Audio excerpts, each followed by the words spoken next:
नमस्कार साथियों, स्वागत है आपका गाइडर के इस ऑनलाइन प्लेटफॉर्म पर। हम आज कक्षा 10वीं की मैथ्स क्लास का शुभारंभ करने जा रहे हैं, जिसका पहला अध्याय क्या है? रियल नंबर, वास्तविक संख्याएं। आपने इसके पहले कक्षा 9वीं में संख्या के प्रकार एवं संख्या की पद्धति के बारे में जानकारी प्राप्त की है। आज हम इन सब का जो मूल रूप है वास्तविक संख्याओं के बारे में जानकारी प्राप्त करेंगे। साथ में हम इस अध्याय में ये भी देखेंगे कि यूक्लिड विभाजन एल्गोरिदम होता क्या है, साथ में अंकगणित का आधारभूत प्रमेय क्या है। इसके बाद हम अपरिमेय संख्याओं से संबंधित तथ्य एवं प्रश्नों को हल करेंगे। इसके बाद हम परिमेय संख्या एवं उनके दशमलव प्रसार का भी अध्ययन करेंगे, जो कि हमने कक्षा 9वीं के प्रथम अध्याय संख्या पद्धति में किया था। तो चलिए हम शुरू करते हैं हमारा पहला अध्याय, जिसका नाम क्या है? रियल नंबर, वास्तविक संख्या। तो हम यहाँ पर अपना पहले अध्याय का शीर्षक डाल लेते हैं। पहला अध्याय का शीर्षक क्या है? Real number. रियल नंबर, वास्तविक संख्याएं होती क्या है, ये जानने से पहले हम सबसे पहले संख्या के प्रकार एवं संख्या पद्धति क्या होती है, इसके बारे में थोड़ा सा रिवीजन कर लेते हैं। तो हम सबसे पहले ये जान लेते हैं कि ये संख्या क्या है। देखिए, आपने कक्षा 6वीं से लेके कक्षा 9वीं तक इसके बारे में आपने अध्ययन किया है कि संख्या क्या होती है। तो संख्या क्या है? संख्या को हम यदि परिभाषित करना चाहें तो हम इसे इस प्रकार परिभाषित कर सकते हैं कि संख्या वे गणितीय वस्तुएं हैं जिनका उपयोग गिनने में, मापने में या नामकरण में किया जाता है। एक बार फिर से, संख्या वे गणितीय वस्तुएं हैं जिनका उपयोग गिनने में, मापने में तथा नामकरण में किया जाता है।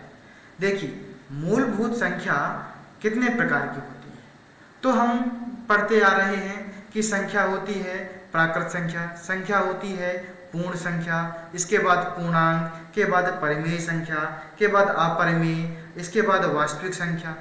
ठीक है। साथ में हम पढ़ते आ रहे हैं कि सम संख्या क्या होती है, विषम संख्या क्या होती है, भाज्य संख्या, अभाज्य संख्या और सह अभाज्य संख्या क्या क्या होती हैं, हम यहाँ पर ये भी जानने का प्रयास करेंगे। तो चलिए हम सबसे पहले संख्या की परिभाषा लिख लेते हैं।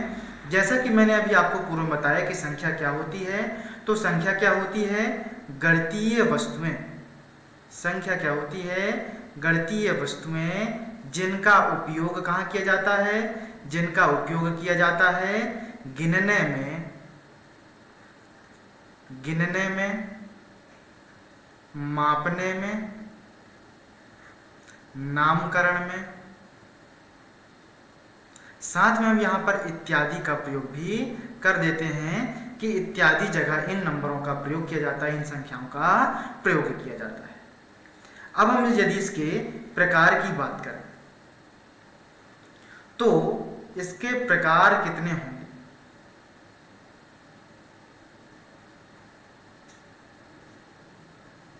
तो यदि हम यहाँ पर प्रकार की बात करें तो सबसे पहले हम देखते हैं कि इसका मूलभूत प्रकार कौन सा है।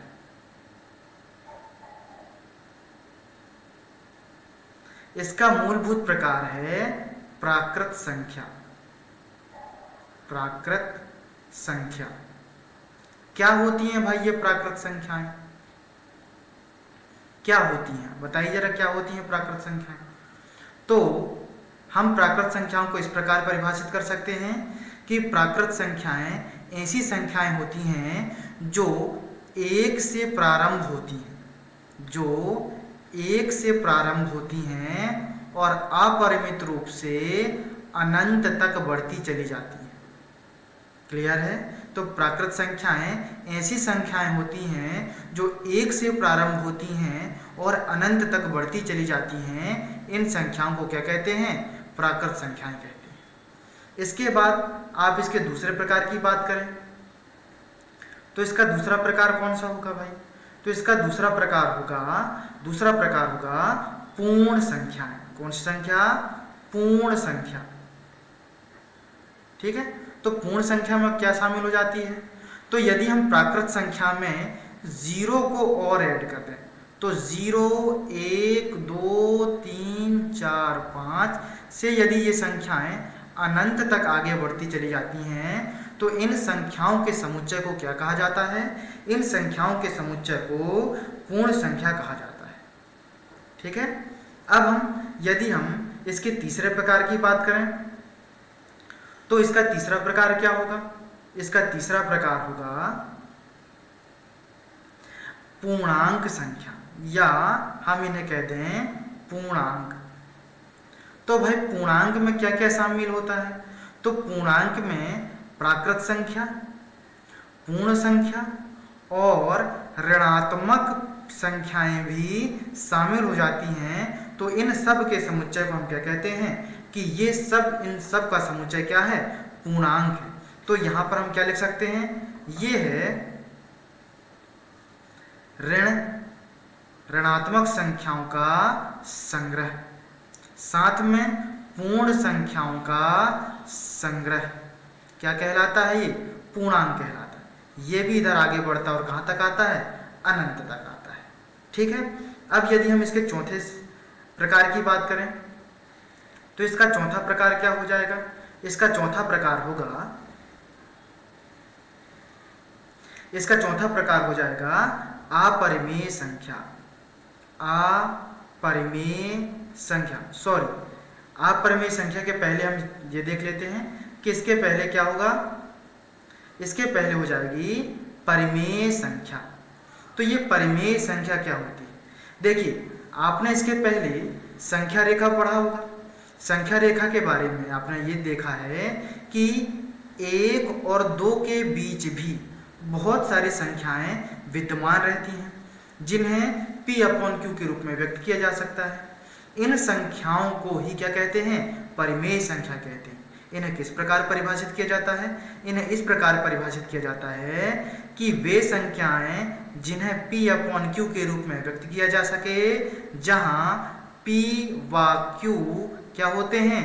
पूर्णांक होते हैं। क्या होते हैं? पूर्णांक, जहां Q इक्वल नहीं होता है 0 की।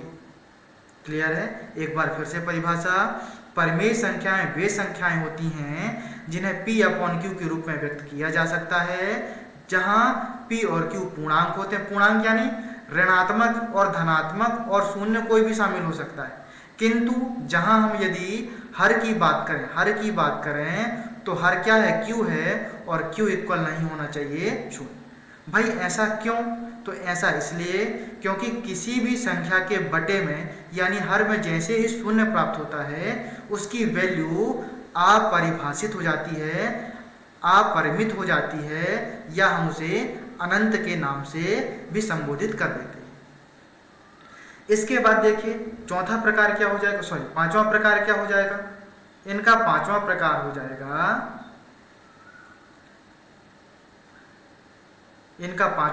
जाएगा अपरिमेय संख्या। क्या हो जाएगा? अपरिमेय संख्या। अपरिमेय संख्या क्या होती है भाई?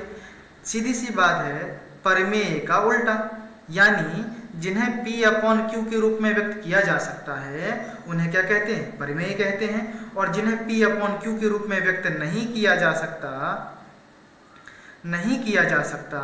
उन्हें क्या कहते हैं? अपरिमेय संख्या कहते हैं। तो आपने कक्षा 9वीं में इसके लिए एग्जाम्पल भी पढ़ा था, तो हम यहाँ पर एग्जाम्पल लिख देते हैं। एग्जाम्पल क्या हो जाएगा?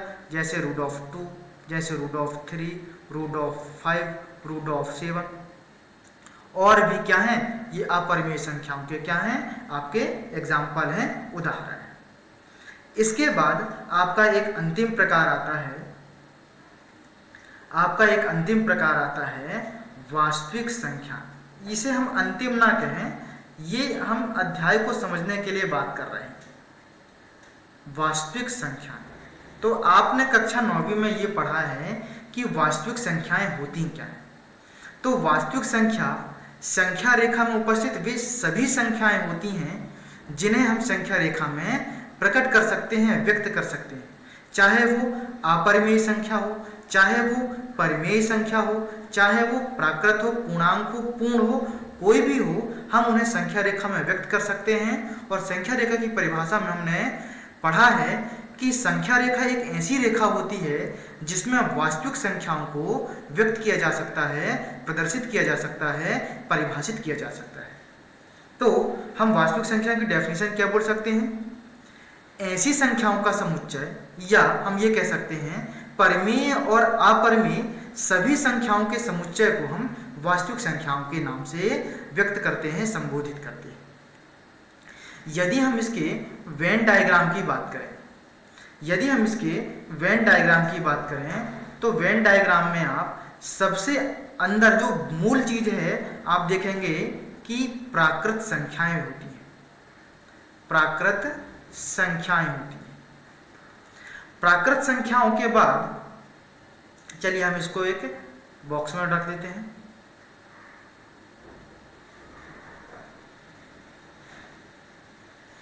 प्राकृत संख्याओं के बाद जो संख्या आती है, यदि हम इसमें जीरो को और ऐड कर दें, क्या ऐड कर दें? जीरो को और ऐड कर दें, तो ये बन जाती है पूर्ण संख्या। अब हम इसे भी डब्बे में पैक कर दें।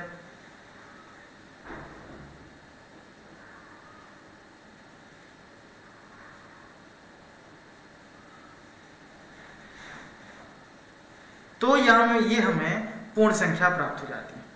पूर्ण संख्या के बाद हमें, यदि हम इनमें ऋणात्मक संख्याओं को भी ले लें तो हमें कौन सी संख्या मिल जाती है? पूर्णांक प्राप्त हो जाती है। पूर्णांक में क्या शामिल हो जाती हैं? ऋणात्मक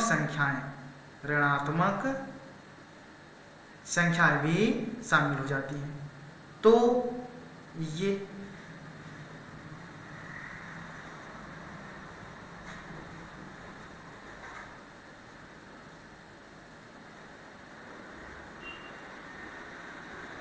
इसके बाद पूर्णांक में क्या शामिल होता है भाई? तो पूर्णांक में शामिल हो जाता है परिमेय संख्या। कौन सी संख्या शामिल हो जाती है? परिमेय संख्या। तो पूर्णांक में परिमेय संख्या शामिल हो जाती है। और परिमेय संख्या देखिए, ये हमें प्राप्त हो गया अंतिम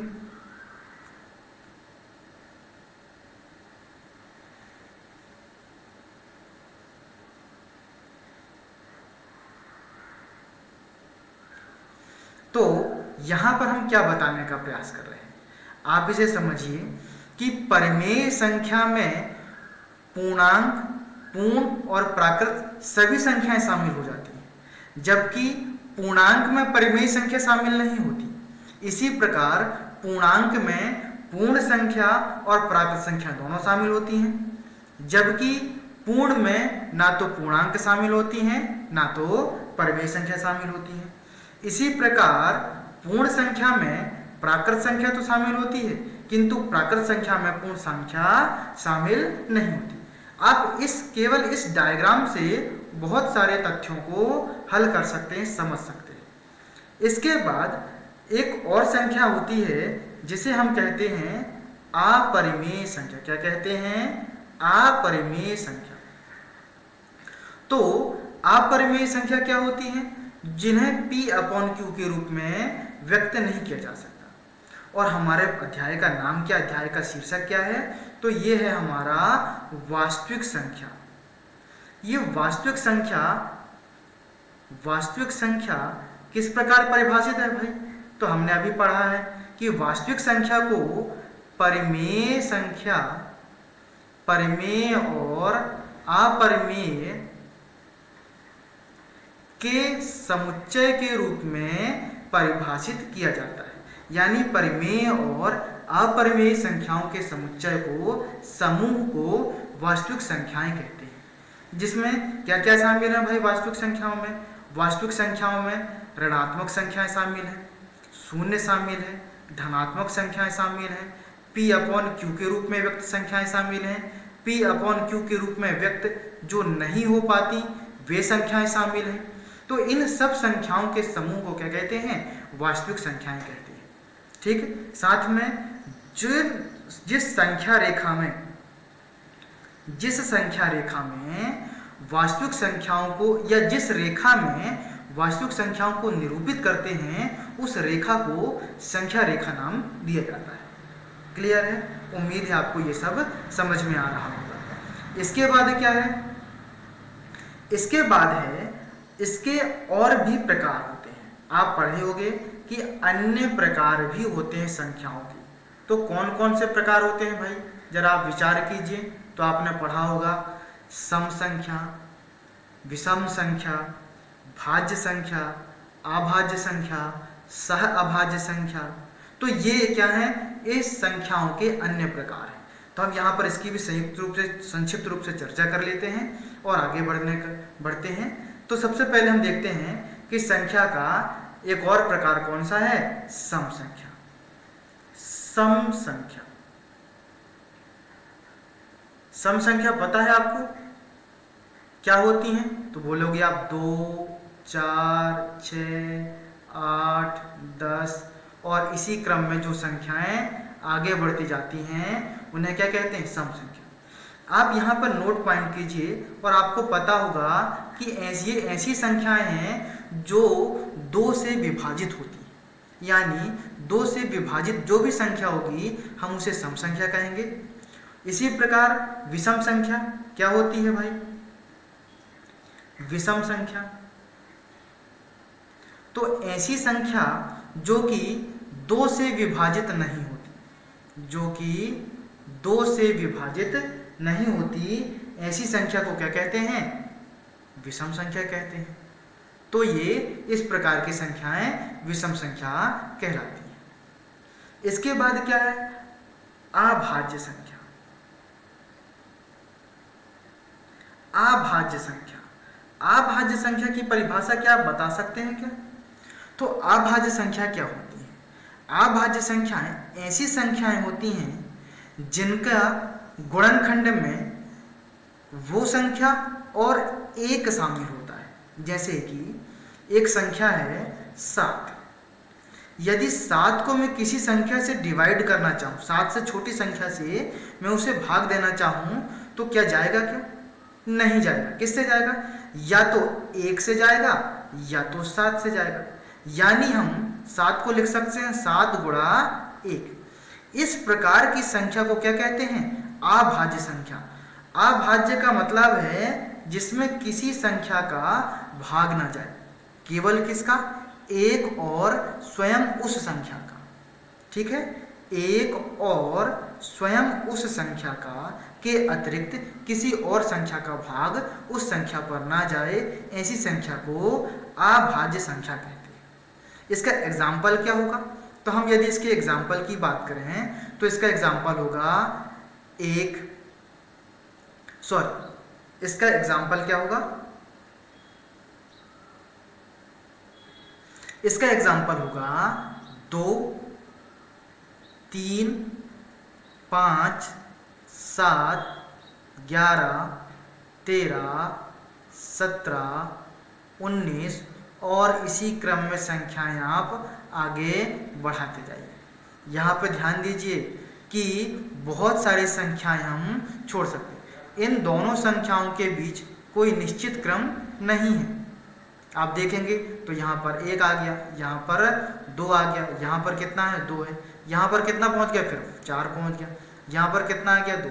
तो हम ये भी कह सकते हैं कि इनके बीच कोई निश्चित क्रम नहीं होता। आपको एक एक करके इसके बारे में देखना होगा, एक एक संख्याओं को देखना होगा कि ये संख्या अभाज्य है या भाज्य है। इसके बाद एक और संख्या जाती है भाज्य संख्या। तो भाज्य संख्या में क्या हो जाएगा भाई? भाज्य संख्याएं ऐसी संख्या होती हैं जो अभाज्य में शामिल ना हो। सीधी सी बात है। तो हम क्या लिख देंगे कि ऐसी संख्याएं जो अभाज्य में शामिल ना हों या जैसी संख्याओं में किसी भी संख्या का भाग चले जाए। जैसे कि मैं एक एग्जांपल ले लूँ 12 में 2 का भी भाग चला जाएगा, 4 का भी चला जाएगा, 6 का भी चला जाएगा और साथ में 1 का भी, और 12 स्वयं का भाग यहाँ पर चले जाएगा। तो 12 क्या होगा? 12 होगा एक भाज्य संख्या। क्लियर है? तो हम इसे इस रूप में भी कह सकते हैं कि ऐसी संख्याएं जो अभाज्य ना हो भाज्य संख्याएं कहलाती हैं। या अभाज्य में हम क्या कह सकते हैं, ऐसी संख्याएं जो भाज्य ना हो अभाज्य संख्याएं कहलाती हैं। ठीक है, चलिए इसके अतिरिक्त एक और महत्वपूर्ण संख्या है, संख्या के प्रकार में क्या शामिल है, सह अभाज्य संख्या। सह अभाज्य संख्या, ये सह अभाज्य क्या होता है भाई? तो देखिए, यदि हम इन दोनों को एक ग्रुप में ले लें, किसको किसको, 2 और 3 को एक ग्रुप में, एक समूह में ले लें, तो इस समूह की दोनों संख्याएं क्या हैं, दोनों संख्याएं क्या हैं, अभाज्य संख्याएं। तो इन दोनों संख्याओं को संयुक्त रूप से हम अभाज्य संख्या का नाम दे देते हैं, सह अभाज्य संख्या दे देते हैं। ठीक है, चलिए अब आपने कक्षा 9वीं में एक अध्याय पढ़ा है, क्या नाम था आपके अध्याय 1 का या चैप्टर 1 का? आपके चैप्टर 1 का नाम था संख्या पद्धति। क्या नाम था? संख्या पद्धति। क्या होती है भाई संख्या पद्धति? तो देखिए, संख्याएं हमें प्राप्त हो चुकी हैं। संख्या का उपयोग हम गिनने में, मापने में, साथ में नामकरण में भी करते हैं। तो भाई हम इनसे बड़ी संख्याओं को किस प्रकार निरूपित कर सकते हैं, किस प्रकार लिख सकते हैं, इनके लिए कुछ ना कुछ तो नियम बनाने होंगे, कुछ ना कुछ व्यवस्थित स्वरूप तैयार करना होगा। तो यही व्यवस्थित स्वरूप, नियमबद्ध रूप को ही हम क्या कहते हैं, पद्धति कहते हैं। चूंकि ये संख्याओं पर आधारित हैं, अतः इनकी परिभाषा क्या हो जाएगी, संख्या पद्धति हो जाएगी। तो संख्या पद्धति क्या होती है? संख्याओं को लिखने के नियमबद्ध व्यवस्थित रूप को हम संख्या पद्धति कहते हैं। तो हम संख्या पद्धति को किस प्रकार परिभाषित कर दें? संख्या पद्धति को क्या कह दें, लिखने के नियमबद्ध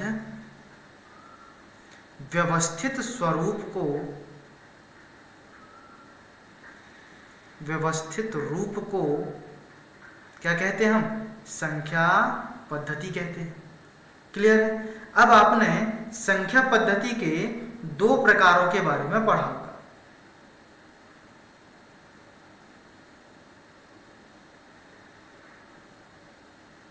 कौन कौन सी होती हैं भाई ये? तो आपने पढ़ा होगा एक प्रकार से इंडो ग्रीक पद्धति, या हम इसे क्या नाम दे देते हैं, हम इसे कह देते हैं दार्शनिक पद्धति।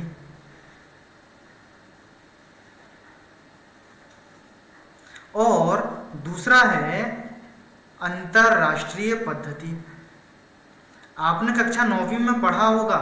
यदि आपने कक्षा 9वीं में नहीं पढ़ा है तो आपने 6वीं से 9वीं तक में जितनी भी आपका प्रथम अध्याय है, आप उसमें संख्या और संख्या के प्रकार के बारे में अध्ययन कर सकते हैं। आप उसका एक बार अच्छे से रिवीजन कर लीजिए। ठीक है, चलिए। तो पद्धतियां कितने प्रकार की होती हैं? 2 प्रकार की होती हैं। एक होती है दार्शनिक पद्धति और एक होती है अंतरराष्ट्रीय पद्धति। पद्धतियां तो बहुत सारी हैं, परंतु हम मूलभूत से किनके 2 प्रकार का अध्ययन करते हैं? एक है दार्शनिक पद्धति और एक है अंतरराष्ट्रीय पद्धति। दार्शनिक पद्धति में हम क्या पढ़ते हैं? इकाई, दहाई, सैकड़ा, हजार, 10,000, लाख, 10 लाख, करोड़, 10 करोड़, अरब, 10 अरब, खरब, इस प्रकार से पढ़ते हैं। जबकि अंतरराष्ट्रीय पद्धति में क्या जाता है? 10 लाख के लिए मिलियन का उपयोग किया जाता है, जबकि 10 मिलियन के लिए किसका प्रयोग किया जाता है? 1 बिलियन के लिए प्रयोग किया जाता है। तो वहां पर मिलियन और बिलियन 2 शब्दों का प्रयोग किया जाता है। जहां हम लाख का प्रयोग करते हैं वहां मिलियन के लिए, और जहां हम करोड़ के लिए प्रयोग करते हैं वहां पर क्या हो जाएगा? बिलियन का प्रयोग किया जाता है। तो यहाँ पर कुछ अंतर मिल जाता है। चलिए, तो हम अपने अध्याय की ओर आगे बढ़ते हैं। और हमारा अध्याय क्या है? हमारा अध्याय है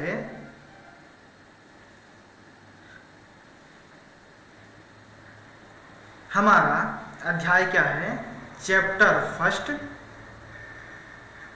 रियल नंबर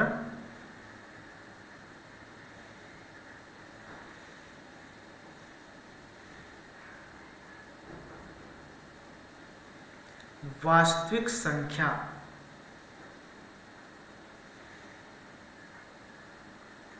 तो एक बार फिर से आप बताइए जरा वास्तविक संख्या की परिभाषा क्या है। तो हम वास्तविक संख्या में क्या क्या कर सकते हैं भाई। तो वास्तविक संख्याओं में हम परिमेय और अपरिमेय दोनों प्रकार की संख्याओं को रख सकते हैं। क्लियर है। अब हम हमारे अध्याय में क्या क्या पढ़ने जा रहे हैं, हमारे चैप्टर में हम क्या क्या पढ़ने जा रहे हैं। तो हम देखिए हम क्या क्या पढ़ने जा रहे हैं, हम उसकी एक लिस्ट बना लेते हैं, तैयार कर लेते हैं।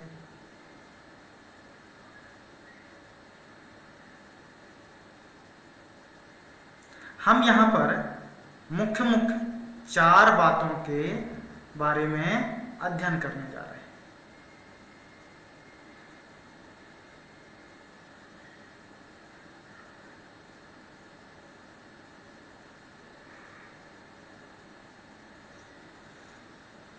पहला कौन सा शीर्षक है भाई। तो पहला शीर्षक है हमारा यूक्लिड विभाजन एल्गोरिथम। Euclid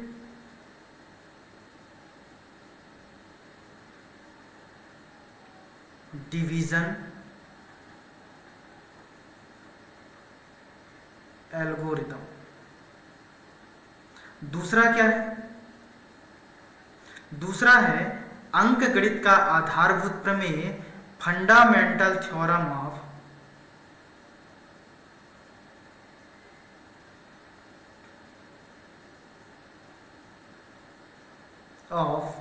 arithmetic. इसके बाद तीसरा क्या है, तीसरा है अपरिमेय संख्याओं के बारे में संबंधित तथ्य। तो हम यहां पर हिंदी में भी लिख लेते हैं यूक्लिड विभाजन एल्गोरिथम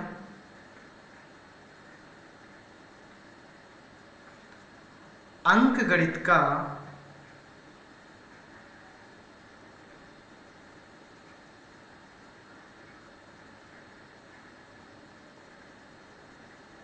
आधारभूत प्रमेय।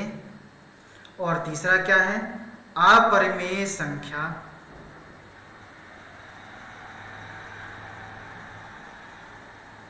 एवं उसके कुछ तथ्यों के बारे में देखेंगे, साथ में उसके प्रश्नों के बारे में यहाँ पर हम चर्चा करेंगे। इसके बाद फोर्थ क्या है, फोर्थ जो है वो है परिमेय संख्याओं के बारे में,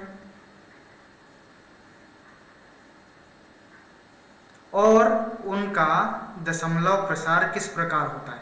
आपने 9वीं में शांत एवं अशांत प्रकार पढ़ा है, तो वह यहाँ पर भी हम उसका रिवीजन करेंगे और देखेंगे कि उसके आगे क्या है।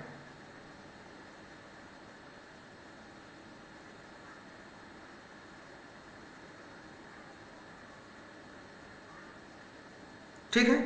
तो देखिए यूक्लिड डिवीजन एल्गोरिथम हम एक्सरसाइज 1.1 में देखेंगे।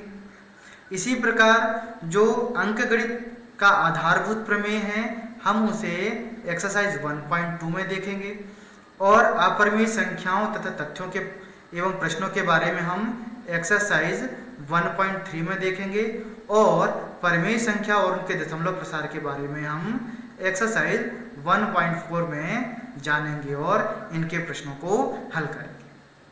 ठीक है, चलिए तो हम आगे बढ़ते हैं। हमारा नेक्स्ट टॉपिक क्या है, हमारा पहला शीर्षक क्या है, हमारा पहला शीर्षक है यूक्लिड डिवीजन एल्गोरिथम। ठीक है,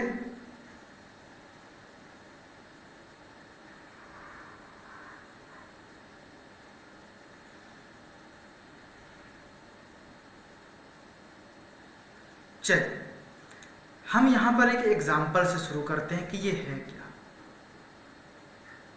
हमारे पास एक एग्जाम्पल है 45 भागित 2।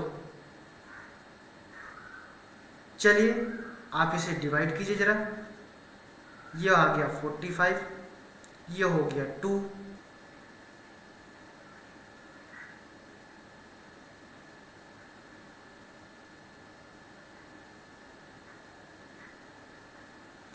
आपको आपका हल कुछ इस प्रकार से प्राप्त हुआ।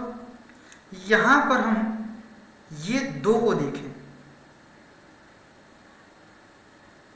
ये 2 क्या है, ये 45 क्या है, ये 22 क्या है और ये 1 क्या है।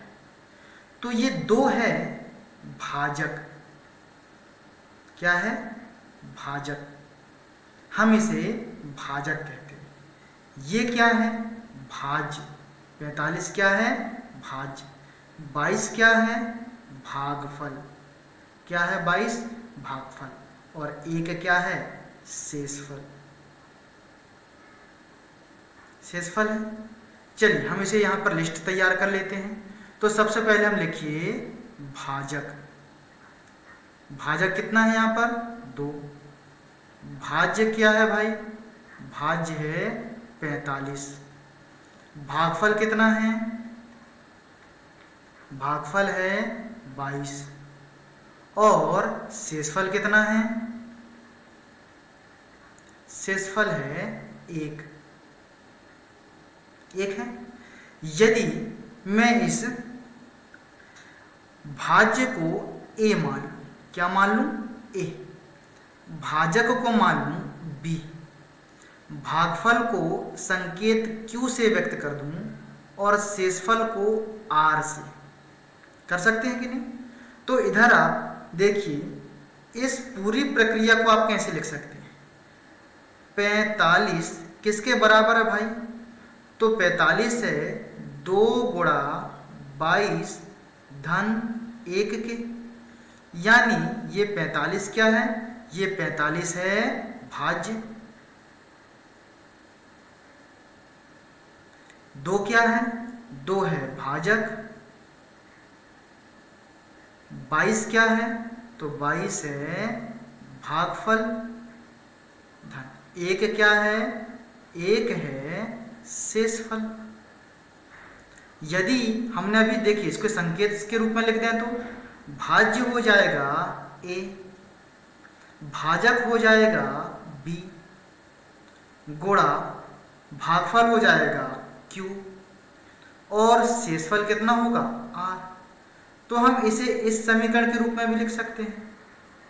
क्या लिख सकते हैं? A equal B into Q plus R। ठीक है।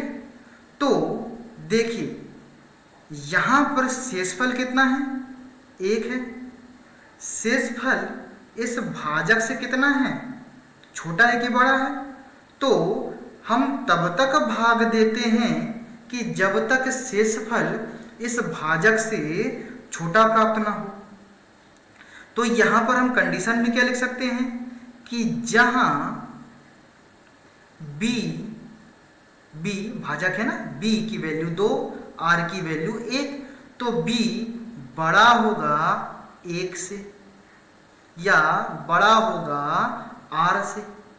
ये लिख सकते हैं a equal b q plus r, जहां b बड़ा होगा r से। ठीक है। तो यही जो मेथड है भागफल की लंबी विभाजन प्रक्रिया के द्वारा जो हम इसे सॉल्व करते हैं, जो हल प्राप्त करते हैं, यही हल क्या कहलाता है? यूक्लिड डिवीजन एल्गोरिदम कहलाता है। ठीक है ना। आपको ये सामान्य विभाजन प्रक्रिया लग रही है, किंतु ये सामान्य विभाजन प्रक्रिया भी अपने आप में एक विशिष्ट प्रक्रिया है। अब आप बोलेंगे कि भाई हम तो इस सामान्य प्रक्रिया के द्वारा भी कोई भी प्रश्न को हल कर सकते हैं, तो फिर ये यूक्लिड डिवीजन एल्गोरिदम का क्या उपयोग है? तो चलिए हम देख लेते हैं कि इसका उपयोग क्या है, इसके यूजेस क्या है। तो देखिए इस एल्गोरिदम के उपयोग से ही हम दो संख्याओं के HCF यानी महत्तम समापवर्त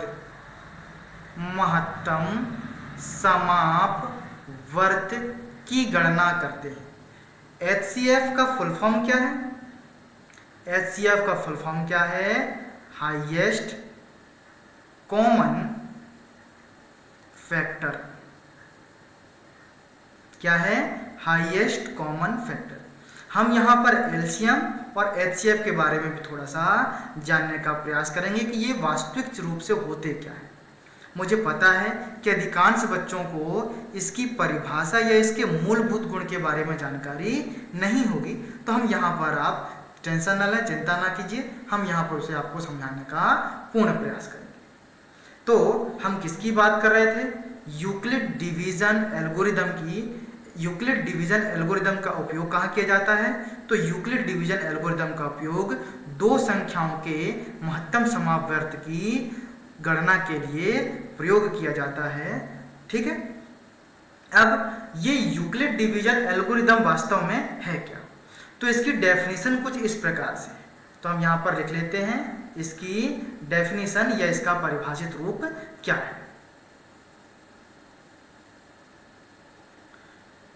तो देखिए इसका परिभाषित रूप क्या है। यहां पर यह बोला गया है कि एक धनात्मक पूर्णांक ए, धनात्मक पूर्णांक ए को एक अन्य धनात्मक पूर्णांक, अन्य धनात्मक पूर्णांक b से इस प्रकार विभाजित किया जाए कि, इस प्रकार विभाजित किया जा सकता है कि शेषफल r प्राप्त हो जो b से क्या हो? छोटा हो। हमने अभी देखा था कि जहां r क्या है? b से छोटा है। ठीक है, वही चीज है। तो हम यहां पर लिख देते हैं, क्या लिख दें कि a एक प्रकार की संख्या है जिसे किससे विभाजित किया गया है? a एक धनात्मक पूर्णांक है जिसे b से विभाजित किया गया है और जिसका जो शेषफल है वो कितना प्राप्त हुआ है? r, और ये b से क्या है? छोटा है। b से क्या है? छोटा है। यही क्या है? एल्गोरिदम या थ्योरम का क्या है? परिभाषित रूप है। यानी हम यहां पर लिख सकते हैं a equal b q plus r, जहां b is greater than r। ठीक है। अब देखिए इसका उपयोग क्या है। तो इसका उपयोग है दो संख्याओं के HCF हाईएस्ट कॉमन फैक्टर की गणना हम इससे कर सकते हैं।